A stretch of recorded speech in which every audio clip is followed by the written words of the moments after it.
Hello అండి అందరికీ. చూడండి, ముందుగా నేనైతే కాబూలి శనగలు తీసుకున్నాను. చూసారు కదా, ఇలా దొడ్డుగా ఉంటాయి. శనగల కంటే టేస్ట్ కూడా చాలా బాగుంటాయి.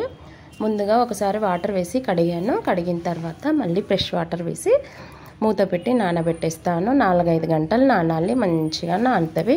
చూసారు కదా ఎలా ఉబ్బాయి. వాటర్లో నుండి తీసి వేరొక బౌల్లో వేసి పెట్టేశాను. అలాగే టమాటాలు, ఆలు, పచ్చిమిర్చి, కొత్తిమీర, పుదీనా, కరివేపాకు అన్నీ తీసుకున్నాను. అలాగే ఒక స్టీల్ బౌల్లో వాటర్ వేసి 2 స్పూన్ల సాల్ట్ వేసి ఇప్పుడు వాటర్లో నుండి తీసిన శనగల్ని అందులో వేసి మంచిగా ఉడికించాలి.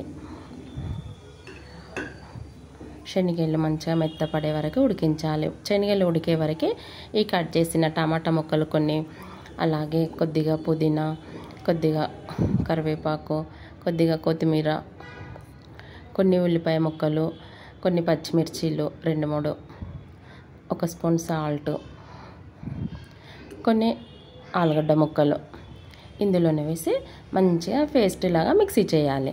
చూసారు కదా, ఇలా పేస్ట్ లాగా మిక్సీ చేసిన తర్వాత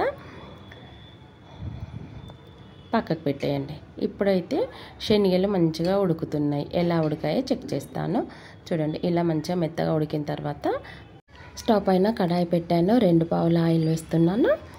అలాగే జీలకర్ర, ఆవాలు, 4-5 పచ్చిమిర్చీలు, కొన్ని ఉల్లిపాయ ముక్కలు మంచిగా కలిపి కొద్దిగా కరివేపాకు వేసి మళ్ళీ ఒకసారి కలిపి కొద్దిగా పుదీనా వేసి మళ్ళీ ఒకసారి కలపాలి. ఇప్పుడైతే సన్నగా తరిగిన వెల్లుల్లిని కూడా వేయాలి. వేసి మంచిగా ఫ్రై అయ్యేలా కలిపిన తర్వాత 1 స్పూను పసుపు వేసి మంచిగా ఫ్రై అయ్యేలా కలిపి ఇప్పుడైతే కట్ చేసిన ఆలుగడ్డ ముక్కలు వేస్తున్నాను. మొత్తంగా వేసేసి మంచిగా ఫ్రై అయ్యేలాగా ఒక 2 నిమిషాలు మూత పెట్టాలి. 2 నిమిషాలు అయింది, మూత తీస్తున్నాను. ఆయిల్లో మంచిగా ఫ్రై అయ్యి ఆలుగడ్డ ముక్కలు మెత్తపడతాయి. మళ్ళీ ఒకసారి కలిపి ఇప్పుడు ఉడికించిన శనగల్ని వాటర్ తీసేసి ఇప్పుడు ఆలుగడ్డ కర్రీలో వేసేయాలి. వేసి మంచిగా కలపాలి. కలిపిన తర్వాత పేస్ట్ చేసి పెట్టాం కదా, అది కూడా మొత్తంగా వేసేయాలి. వేసి 1/2 స్పూన్ మిర్చి పౌడరు, రుచికి తగ్గట్టుగా సాల్ట్, అలాగే 1 స్పూన్ మసాలా, 1/2 స్పూన్ గరం మసాలా వేసి మంచిగా అంతా కలిసేలాగా కలపాలి. కలిపిన తర్వాత మంచిగా ఫ్రై చేయాలి. 2 నిమిషాలు మూత పెట్టాలి. ఈలోపు మంచిగా మసాలాలన్నీ మంచిగా శనగలకి, ఆలుగడ్డకి మంచిగా పడతాయి. మూత తీసి ఇప్పుడు మంచిగా కలపాలి. కలిపిన తర్వాత మిక్సీ జార్ కడిగి వాటర్ వేసాను. ఈ వాటర్ సరిపోవు, ఇంకొక గ్లాసు వాటర్ వేస్తున్నాను టీ గ్లాస్తో. గ్రేవీ అయితే పల్చగా ఉండాలి.